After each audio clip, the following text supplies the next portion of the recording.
So we're still looking at Proverbs chapter 6, and still looking at this verse 6 to 11. And been digging. So we're just going to eat it back on verse 8. It says, the ant provides supplies in the summer and gathers up food in the harvest. It does what it needs to do at the right time. Uh, when it's time to work, it works. When it's time to retire, it's ready to retire. I can imagine a lot of people that retire without being ready. They don't have things put aside, to help them through retirement. Like we normally say, when people don't plan their own life, then they then happen as calamity to other people. But and that's not supposed to be, when we talk about time management, we talk about four different quadrants.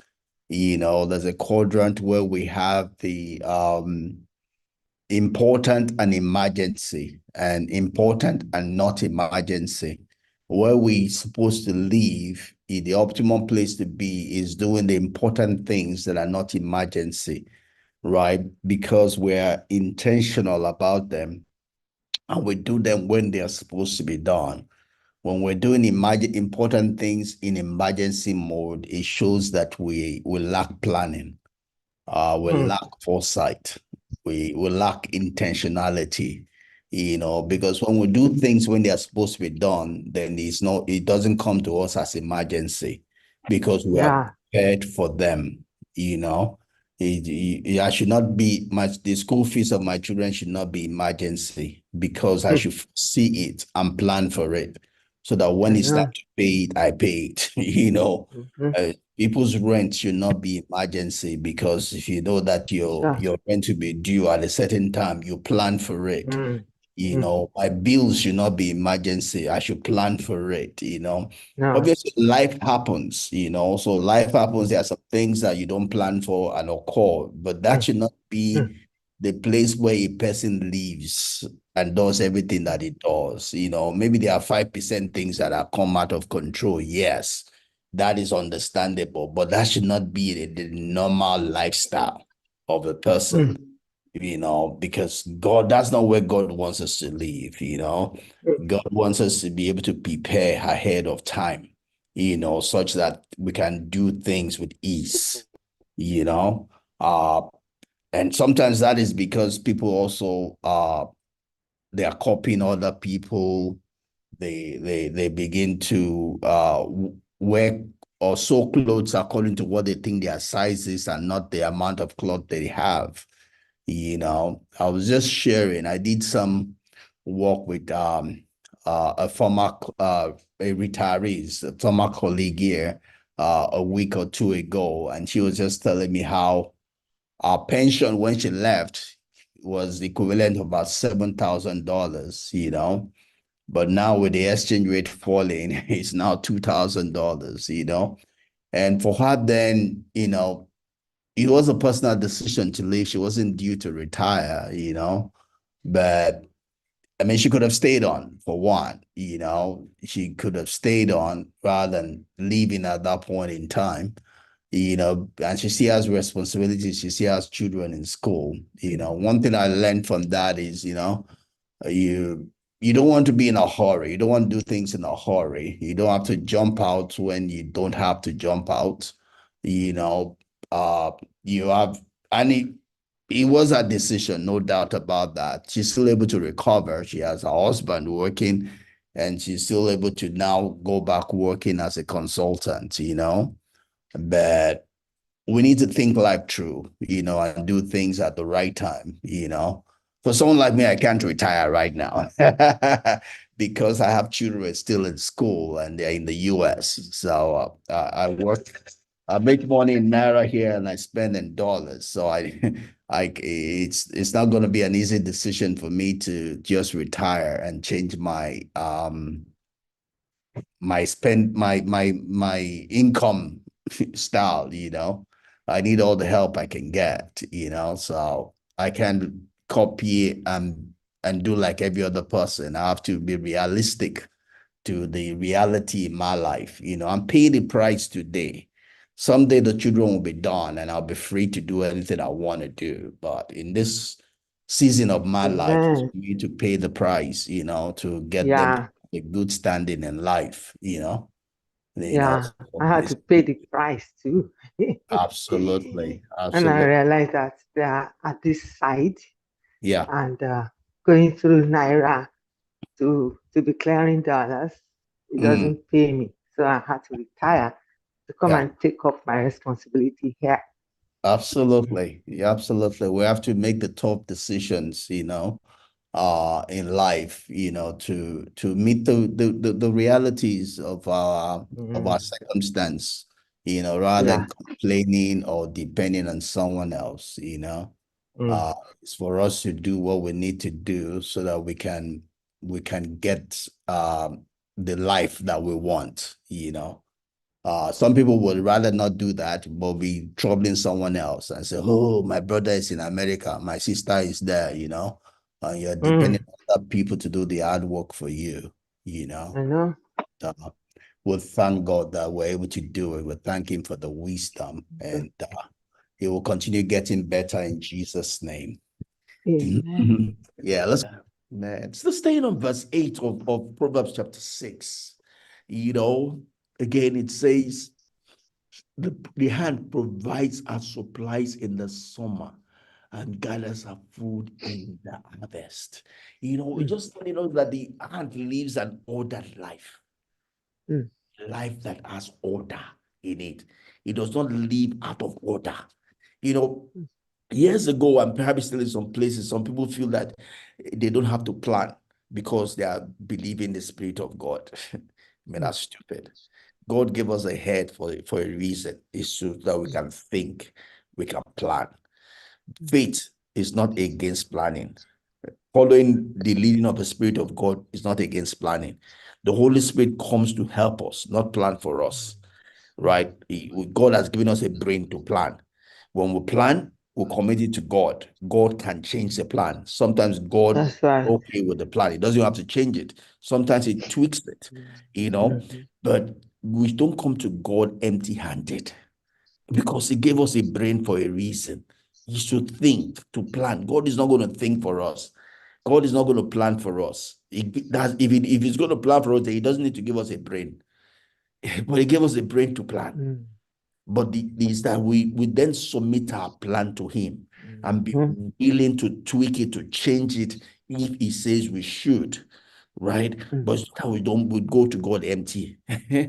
God wants us to plan. mm, Bible says we have the mind of Christ. That mind is to be used for a reason. Our mind is sanctified when we come to Christ, when we get born again, and when we fellowship with him, our mind is sanctified. Our mind is renewed. That renewed mind can think the thoughts of God, mm, right? And can plan, can do things. And but then also we still commit it unto him. And if it says change, we change. If it says okay, it's okay, right? But God wants our life to be ordered.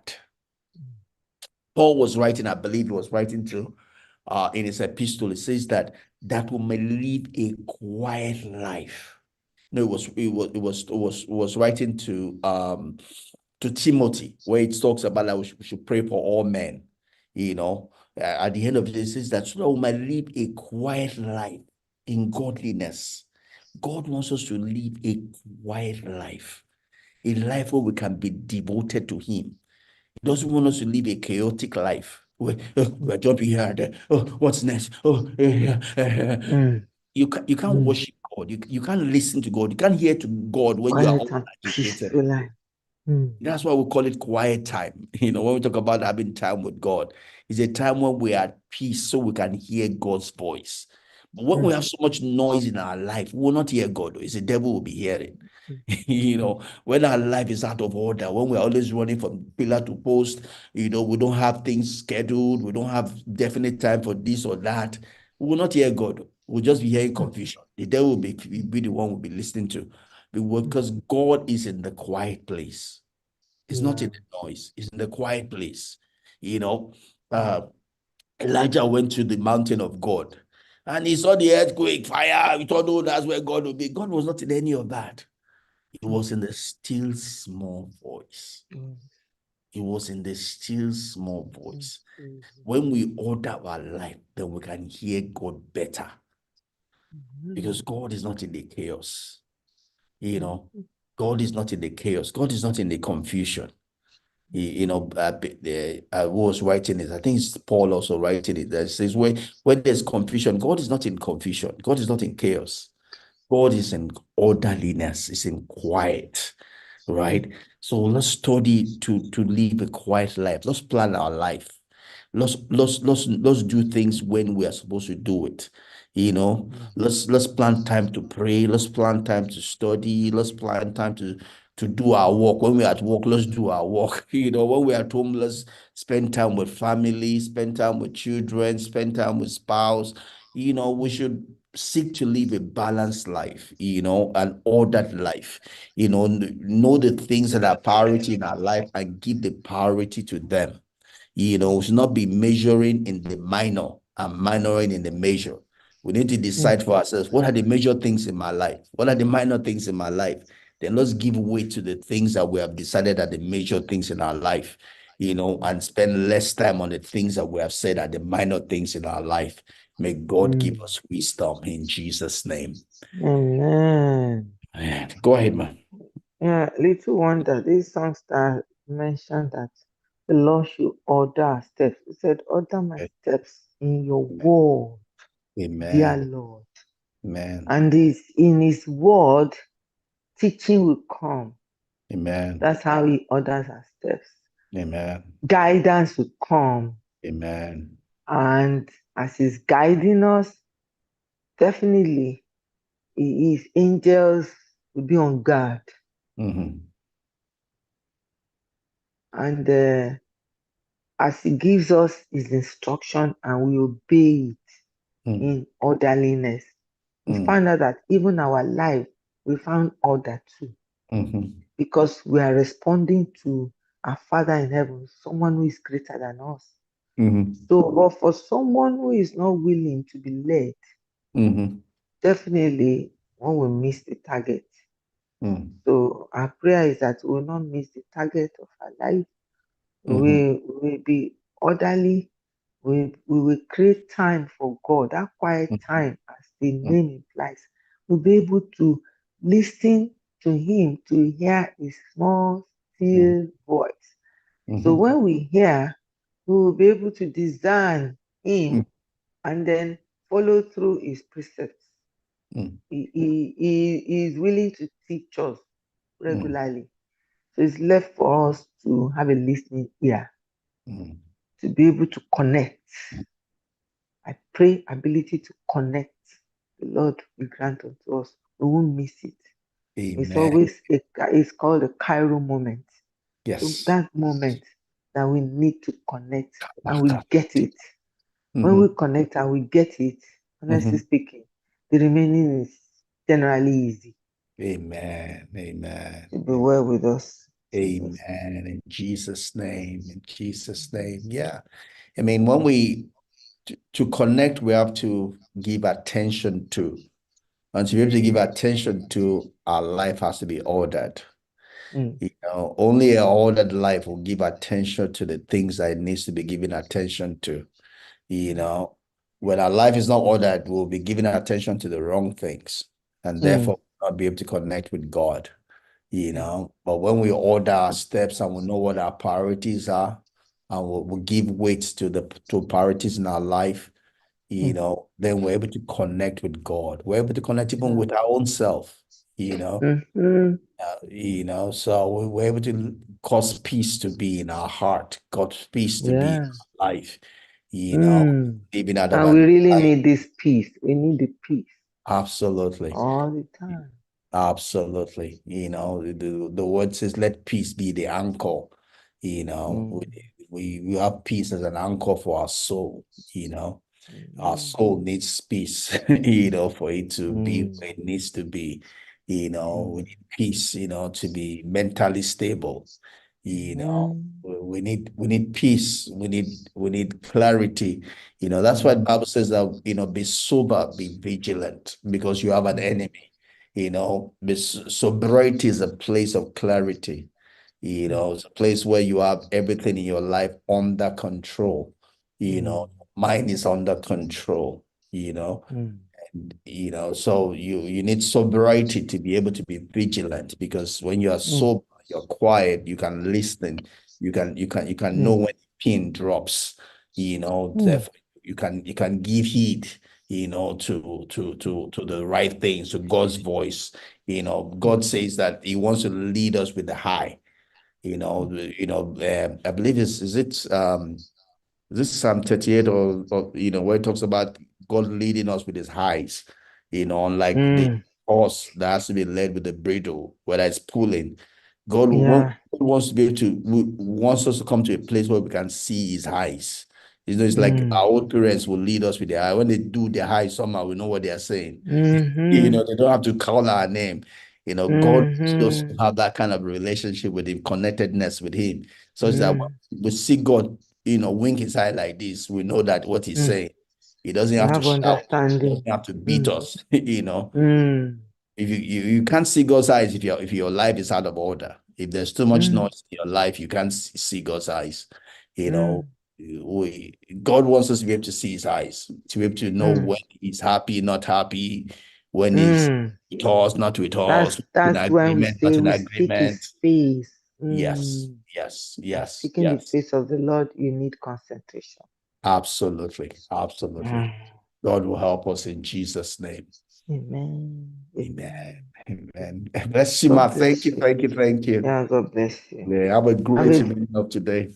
and you too, sir.